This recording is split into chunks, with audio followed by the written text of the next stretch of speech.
పరిమాణ సచ్చుదర్దమ్మ ప్రభుత్వం.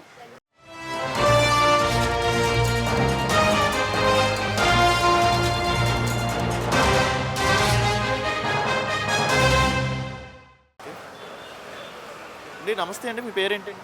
నా పేరు వెంకట సుబ్బయ్య, హేతువాద సంఘం బాధ్యుడండి. ప్రజెంట్ ఈ గవర్నమెంట్ మీద మీ ఒపీనియన్ ఏంటి?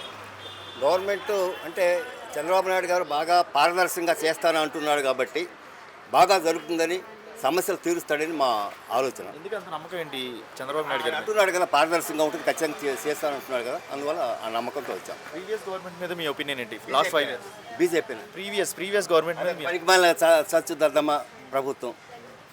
ఎందుకంటారు? ప్రిన్సిపల్ సెక్రటరీ 2021లో ప్రకాశం జిల్లాలో ఒక దొంగస్వామి భూమి ఆక్రమిస్తే ఆయన ఆక్రమణ స్వాధీనం చేసుకోమని 2021లో చెప్పింది. కానీ ఇంతవరకు అతీగతి లేదు. ఎందుకంత అంత నెగ్లెక్ట్గా ఎందుకు ఉందంటారు గత ప్రభుత్వంలో? బాధ్యతారహితంగా ఉంటారు, అంత ఆఫీసర్లు ఉంటారు. సరే, సమస్య ఇంకొకటి బాబు, అసలు సమస్య నేను వచ్చిన సమస్య, నేను దాదాపు 120 కిలోమీటర్లు వచ్చాను. ఓకే, మీరు దేనివల్ల ఇక్కడ ఇంత దూరం రావడానికి కారణం ఏంటి? ఎక్కడి నుంచి వచ్చారు? తిరుపతి జిల్లాలో బిఎన్ కండ్రిక మండలంలో కల్కి భగవాన్ అనే ఒక దొంగస్వామి ఉన్నాడు, మీకు తెలుసు ఆయన పేరు. ఆయన దాదాపు 21 ఎకరం డీప్ ఫారెస్ట్ అంజూర్ ప్రాజెక్ట్ అంటారు దాన్ని. 21 ఎకరం అంజూర్ ఫారెస్ట్ డీప్గా ఉంటుంది రోడ్డు నుంచి. ఆ డీప్ ఫారెస్ట్లో 21 ఎకరం ఆక్రమించి రకరకాలుగా ఆశ్రమం పేరుతో విదేశీయులను రప్పించాడు అక్కడికి. విదేశీయులు రప్పించి రైతులు అక్కడ యాగాలు యజ్ఞ భజనలు చేస్తూ ఉంటాడు. అసలు ఆ డీప్ ఫారెస్ట్లోకి విదేశీయులు వచ్చి అక్కడ నివాసం ఉండకూడదు రాత్రుల పూట. అలాంటి నిబంధనలకు విరుద్ధంగా అక్కడ తర్వాత పెద్ద పెద్ద కన్స్ట్రక్షన్స్ చేశాడు. ఆ కన్స్ట్రక్షన్స్, ఆ సౌండ్కి ఆ చుట్టుపక్కల ఉన్నటువంటి జంతుజాలం, నెమళ్ళు, జింకలు పక్క వాళ్ళకి వస్తున్నాయి, వాటి కుక్కలు తినే చనిపోతుంది.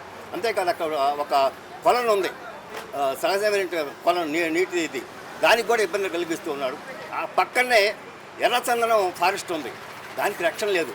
విదేశీయులు రైతు ప్రొడ్యూస్ అక్కడ మకాన్ చేస్తూ ఉంటే ఆ ఎర్రచందనం అటవీకి రక్షణ ఎవరు? కాబట్టి అక్కడ ఉన్న ఫారెస్ట్ ఆఫీసరు, జిల్లా కలెక్టరు ఈ బాధ్యత తీసుకొని వెంటనే ఆ కల్కి ఆక్రమించిన ముందు స్వాధీనం చేసుకోవాలని మేము హేతువాసంగా డిమాండ్ చేస్తున్నాం. సార్, అది ఎన్ని సంవత్సరాల నుంచి? దాదాపు 20 సంవత్సరాల నుంచి ఉంది. అవును. అంతేకాదు, మొన్న రిపబ్లిక్ డే రోజు ఆ లోకల్ మంత్రి ఫారెస్ట్ ఆఫీసర్కి, జిల్లా కలెక్టర్కి ప్రతిభా పురస్కారాలు ఇచ్చారు. ఎందుకు ఈ ఆక్రమణ చేశాడనే. కాబట్టి తక్షణమే మన పవన్ కళ్యాణ్ గారు అటవీ శాఖ మంత్రి కాబట్టి ఈ విషయం మీద దృష్టి సారించి అటవీ భూమి, ఎందుకంటే చిన్న కట్టెపల్ల అడవిలో విరిస్తే జైల్లో పెడతా ఉంటారు అధికారులు.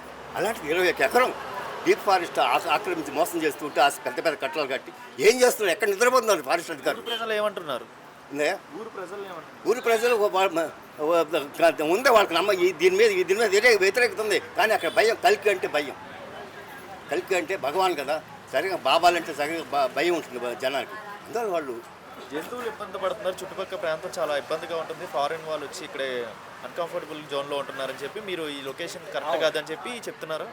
అధికారులు అట్లాగే ఆశ్రమ నిర్వాహకులు కుమ్ముక్కయ్యి ఆ కోట్లాది రూపాయల విలువల భూమిని దొంగస్వామికి దానాదత్తం చేయాలని చూస్తున్నారు.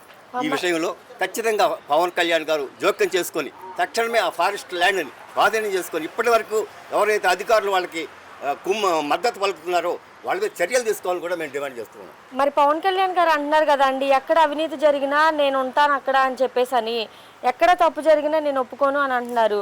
మరి నిజంగానే ఇప్పుడు మీరు అదే సమస్యతో వచ్చారు, మీ సమస్యని గుర్తించి ఆయన మీకు న్యాయం చేస్తారని నమ్మకం ఉందా?